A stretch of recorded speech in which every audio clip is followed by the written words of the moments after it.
بسم الله والحمد لله ثم الصلاة والسلام على رسول الله الأمين وبعد. اللهم اغفر لشيخنا والوالدين والسامعين وللمسلمين أجمعين.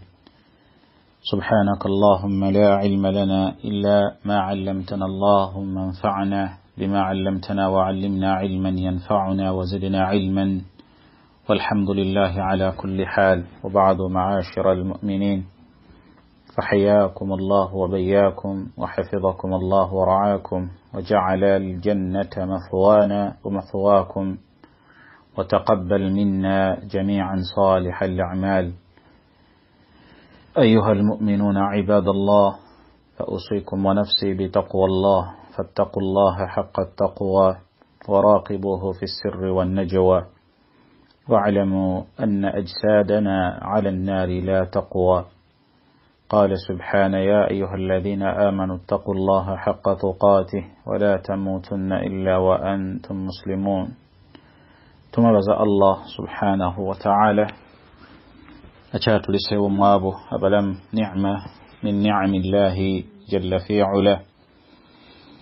زكوك سبا الله جل وعلا ويللا السيبين جلا نوكساسلا كوي نيميرين بكم بك محمد صلى الله عليه وآله وسلم، الذي تركنا على محجة بيضاء يتلك كويرفو لا يزيغ عنها إلا هالك. أجندو وكوفاكو أبا جندا كذكر والعياذ بالله.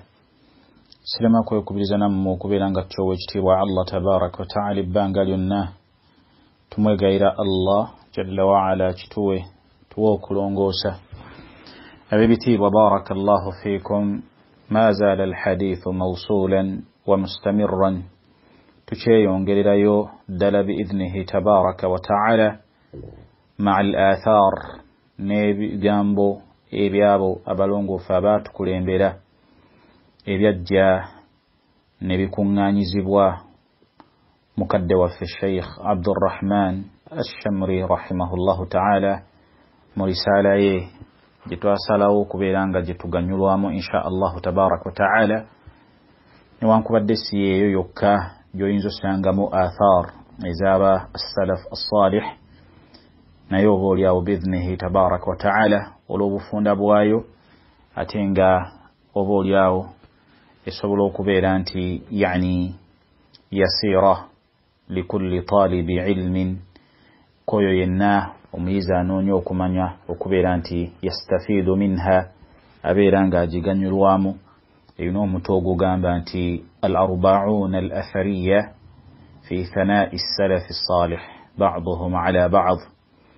Tumwebaza Allah subhanahu wa ta'ala tuzze tutambula hatta na'khudha durusan wa ibara, okubeera nti oba oliawo kikulu okujjamu ebyokuyiga n'ebyokwebuulira. wama lati jarat fi hayati haula, n'ebyo ebyaliwo mu kuwangaala kwabwe mu bulamu obwabo abaddu Allah subhanahu wa ta'ala byabeeranga ayanguyiriza obuwangazi, n'okubeera nti Allah jalla wa'ala baraka fi a'marihim, obuwangazi bwabwe yabuteekamu baraka, n'abeeranga Allah jalla wa'ala yabateebesa byayagala, n'okubeera nti yabatamisa n'okubakyayisa. Ebyo byonna Allah tabaraka wa ta'ala byakyawa era byasunguwalira. Wa insha Allah tabaraka wa ta'ala tugenda kubeera nga tweyongerayo ku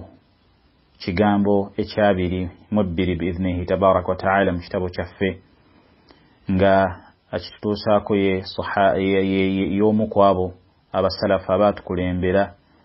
Abu Ishaq as-Sabi'i rahimahullahu ta'ala, agamba nti hajja Masruq ibn al-Ajda', ayitibwa Masruq ibn al-Ajda', amanyikiddwa mu abo ba'ubbad az-zuhad, kana 'abid zahid rahimahullahu ta'ala Masruq. Abu Ishaq as-Sabi'i bwe yali amwogerako agamba nti hajja Masruq yabeeranga akola hijja, atuukiriza ibaada eyo, kubanga Masruq yalimu abo battabi'in abamanyikiddwa banene min kibari attabi'in bwe yagenda okukola hijja agamba fama naama illa sajidan toyinawo ogenda kusanga mu kaseera ke yagenda okukoleramu hijja oba mu kiseera kye yalimu ng'akola hijja toyinawo ojja kusanga nga yafuna akadde akeewunzikako nga gwe boyinza okubeera nti ogalamiddeko ku kafaliso kaawo n'ogamba oba kanneebakeyo essaawa biidhnihi tabaraka wataala wabula Masruuq rahimahullahu taala toyinaawo tewaliwo we yabeera nga afuna akaseera akafanaganako bwe katyo ekigambibwa nti fama naama illa sajidan otulo okubeera nti yalinga atufunamu kwamukwatira otulo twamukwatira ku sujud bimaana okugenda kwe ku sujud kwe kubeera nti we yalinga yani afuniramu ku tulo takhayyal barakallahu fik fumiitiriza ku mbeera eyo omuntu okubeera nti bwagenze ku sujud nasalawo yeebakiremu ko awo oba abeerenga yani afunamuko okwebako kutonotono ku sujud nga yenneebaka gye yeebaseemu nga ffenna bwe tukimanyi embeera ya sujud bwefaanagana ekyo kikulaga obuyitirivu bw'abaddu bano olw'okubeera nti bayina yani al-ulu oba himmatul aliya naam himmatul aliya balina ebikulu mu kuwangaala kwabwe nga kathiru al-ibadat bali bayitirivu bakukola ibadat n'okubeera nti yani banyweza olujegere wakati waabwe ne Allah subhanahu wa ta'ala mu mbeera yonna esoboka n'okubeera nti yataqarrabuna ila Allah subhanahu wa ta'ala bil-qurbati wat-ta'at nga embeera yonna esobola okubasembeza eri Allah tabarak wa ta'ala mu ibadat mu ta'at mu kumugondera mu buli kyonna ekibeera nti kiri mu ebyo ebibatuusa mu kubeera nti bibongera